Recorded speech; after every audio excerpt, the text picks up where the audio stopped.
Could a nearly 50-year-old secret be behind the murders of several Baltimore teenagers? This morning, WJZ continues its investigation into the murder of a young nun, silenced right before she was about to blow the whistle on a powerful sex ring run by priests and police.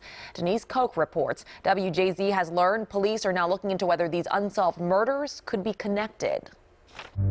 Sister Cathy Cesnik's decomposing body was found frozen in a ditch in Lansdowne, January 1970.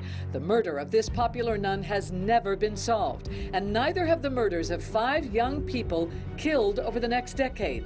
Now, WJZ has learned Baltimore County Police are actively trying to determine whether the cases are linked. It was the beginning of the worst nightmare that you wouldn't wish on nobody. In a rare interview, the aunt and sister of 13-year-old Heather Porter talk about the most painful time of their lives. In 1981, Heather's body was found in a wooded area in Towson. She had been raped and killed. She had 2 thumbprints on her neck. She had a handprint on her arm or bruises. She had skin underneath her fingernails. So she fought to the death. So did another teenager brutally murdered during this time. 14-year-old Danny Crossetti, an altar boy, went missing March 1975. Days later, 2 boys discovered his body. Danny was found in a stream, stabbed in the throat, behind a Catholic school. He had puncture wounds on his hands from trying to defend himself.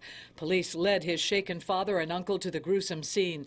Danny's classmate Michelle Cosden is seeing this decades-old murder with new eyes. This is a cold case, and maybe it shouldn't be.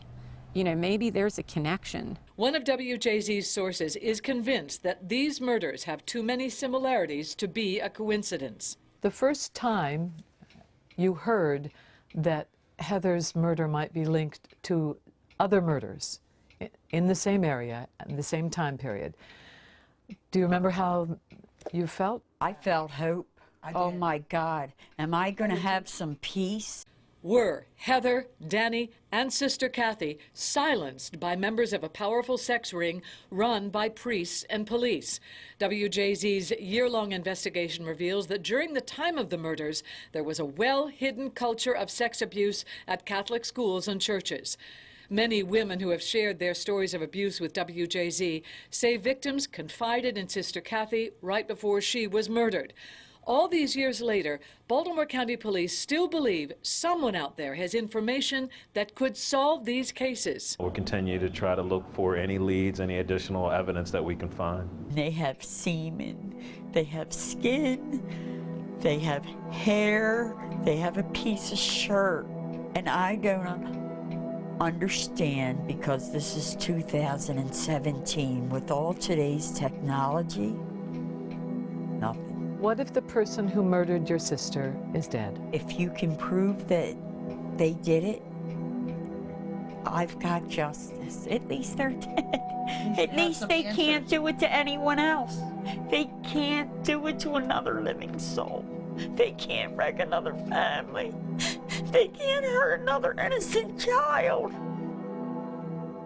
So, Denise, another twist in this ongoing saga. Yes, we've been covering the abuse that took place at Archbishop Keough involving certain priests, 2 priests in particular, and links perhaps to the police department for over a year now. And just recently, the Baltimore County Police have decided to look into some unsolved murders from the same era that this abuse was taking place, about an 11-year period. I think by now everybody knows about the murder of Sister Cathy Cesnik. It's very public. There was a Netflix series very popular about it. There was also the murder of Joyce Malecki, which was mentioned in that Netflix series as well. But there were 4 other murders that took place in that same period of time. All young people, 2 16-year-olds, 1 14-year-old young man who was an altar boy, and a 13-year-old. All unsolved, all cold cases, and all had connections one way or another to these 2 priests, either through circumstantial areas that they lived in, schools, churches, that sort of thing. So the police began to look into them as as possibly having links and ties. As one officer said to us, one source that we have, these similarities seem to be beyond coincidence. So we're looking at two in particular tonight, or today we looked into, that where a 13-year-old and a 14-year-old that have been unsolved, and that where in one case the family is still utterly shattered and devastated by this. Like you said, you've been covering this for more than a year, and more victims are reaching out to you. We have, yes, we have more victims we're going to share with people. You know, the Archdiocese has settled with more than a dozen women, but there are many, many more out there who I think are again gaining the courage to come forward and talk. One of the victims I have stayed in contact with after she heard about the story that we're doing said that it was one of these murders, these unsolved murders, when it happened, when she was a young girl, that made her run away from home because she became frightened for her own life. So it's these kinds of developments reverberate in the community of people who were so devastated by what went on.